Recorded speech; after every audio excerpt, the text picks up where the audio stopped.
Hi everyone. Today we're going to be looking at the Fisher equation.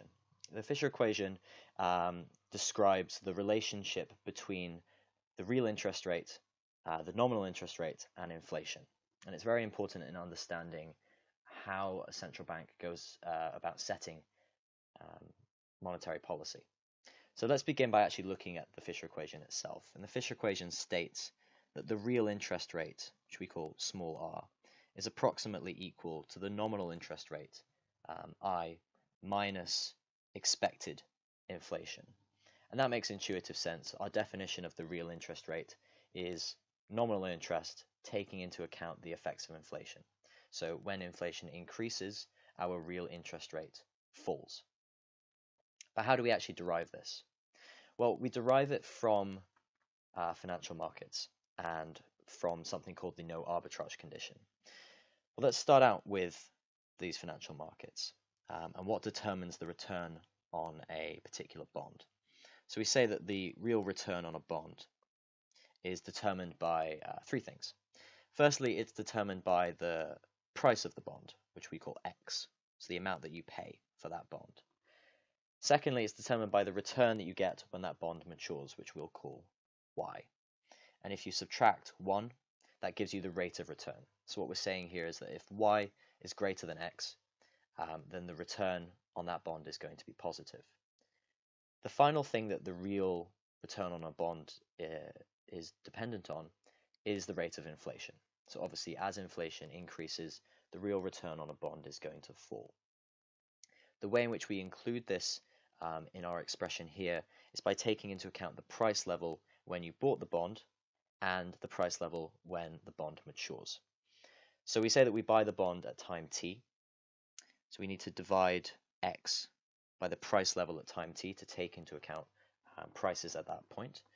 And then we need to divide y, which is the payoff of the bond, when it matures, which it matures at time t plus 1. So we divide by the price level at t plus 1. Subtracting 1, again, will give us a percentage return. Now, to make things a little bit simpler, we can define x as 1. So the cost of the bond is just equal to $1. And we also say that the return on the bond is equivalent to 1 plus I, the nominal interest rate. Well, so now we can simplify this quite a lot. Firstly, we'll bring the 1 term over to the left-hand side. So we now have 1 plus the return. And on our right-hand side, well, we have that y is 1 plus I and x is 1. So that simplifies to 1 plus I. And then because we have pt plus 1 on the denominator in the numerator and pt on the denominator in the denominator, if that makes sense, we can just reverse these two terms around just to simplify. So we now have pt on the top and pt plus 1 on the bottom. And this is simply going to simplify down. This is, you'll recognize this as inflation. So this is now 1 over 1 plus the rate of inflation, pt divided by pt plus 1. We're not quite there. So as you recall, the Fisher equation expresses the real interest rates in terms of nominal interest rates and inflation. What we have here is an expression for the real return on a bond. So we need to somehow introduce real interest rates into our equation. And the way we do this is we appeal to something called the no arbitrage condition. So arbitrage is the act of taking advantage of price differences in a market in order to earn a profit. And this happens all the time in financial markets and including bond markets. So let's say that in this market, the real interest rate, R, which we sort of take to be the average of all of the other different bonds on the market. Let's say that that interest rate is greater than the real return on our particular bond. And let's say that the return here is 4%, and here the real rate of interest is 5%. So what investors are going to want to do is they're going to want to try and borrow at 4% and then buy bonds that return 5%, and they'll make profit on that 1 percentage point difference. And as they try and borrow it at the 4% rate using our bond, what they're in effect doing is they're selling.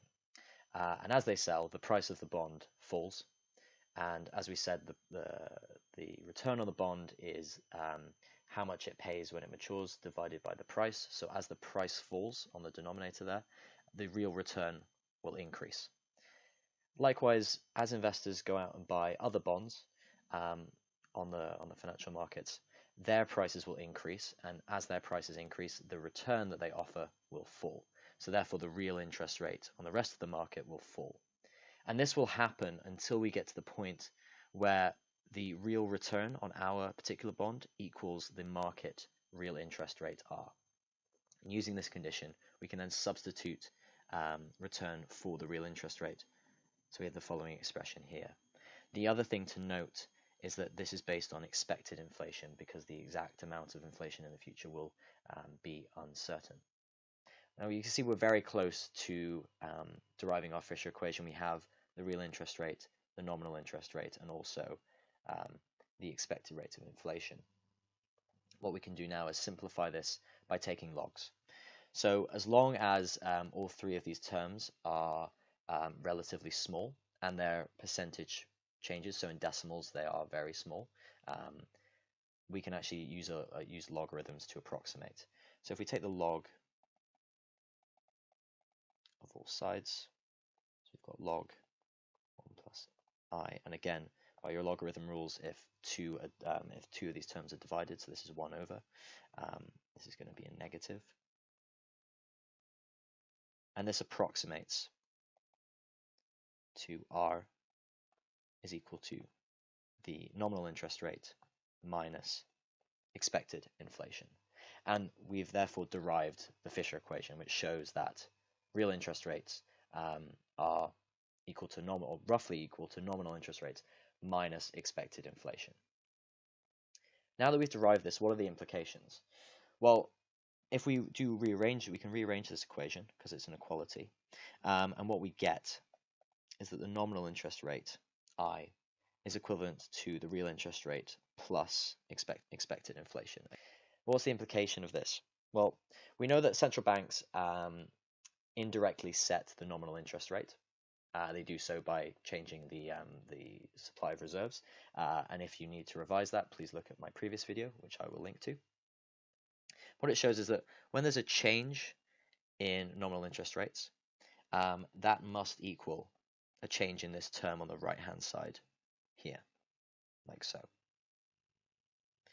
Well, we obviously can decompose this to, it's got to be equivalent to some change in the real interest rate plus some change in expected inflation. However, the real interest rate we suppose is actually set exogenously, and it's set by the long-run marginal product of capital, and therefore it's fixed. So the change is going to equal 0. So as a result, we derive that the change in nominal interest rates is equal to the change in expected inflation. And in the long run, a change in expected inflation is going to become just a change in the rate of inflation itself, because expectations equal reality in the long run. That's a very standard assumption in macroeconomics.